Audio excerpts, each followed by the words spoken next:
CBSE 2024 का ये question paper था 65/4/3 मतलब सेट 3 क्वेश्चन था कानपुर रीजन का।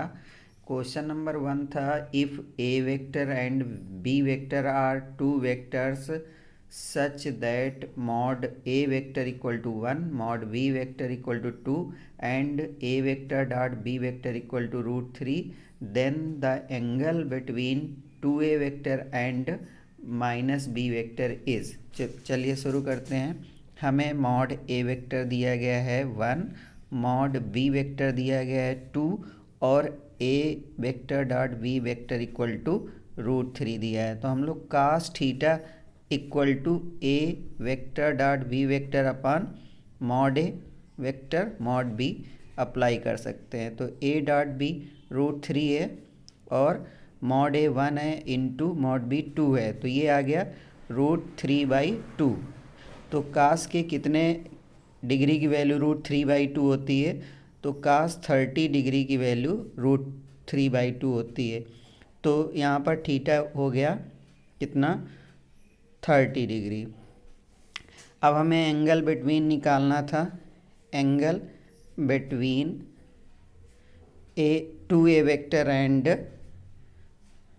Minus B vector.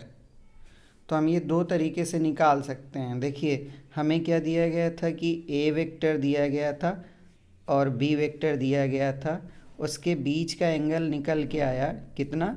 30 डिग्री। अब क्या किया गया कि एक वेक्टर को 2a वेक्टर कर दिया गया और दूसरा वेक्टर माइनस बी वेक्टर कर दिया गया, मतलब डायरेक्शन इसकी इधर आ गई। पहले ऊपर थी, अब डायरेक्शन इस तरफ आ गई। तो अब कह रहे हैं कि 2a वेक्टर और माइनस बी वेक्टर के बीच का एंगल क्या है?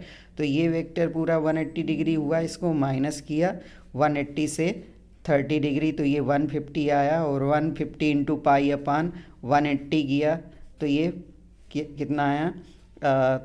3 से 5 पाई/6 आ गया ये एंगल। ये आंसर हो गया। या दूसरा तरीका क्या था? Cos theta equal to 2a vector dot minus B vector upon mod 2a vector into mod minus B vector. तो इसको हम लोग लिख सकते थे -2a dot B vector upon mod 2 into mod a into mod -1 into mod B vector. तो हमें क्या पता चला? -2 इंटू ए डॉट वेक्टर √3 है अपान मॉड 2 हो जाएगा, मॉड ए 1 दिया गया था, मॉड -1 1 हो जाएगा और मॉड बी 2 दिया गया था। तो ये 2 से 2 कट गया, तो ये -√3/2 कब आएगा?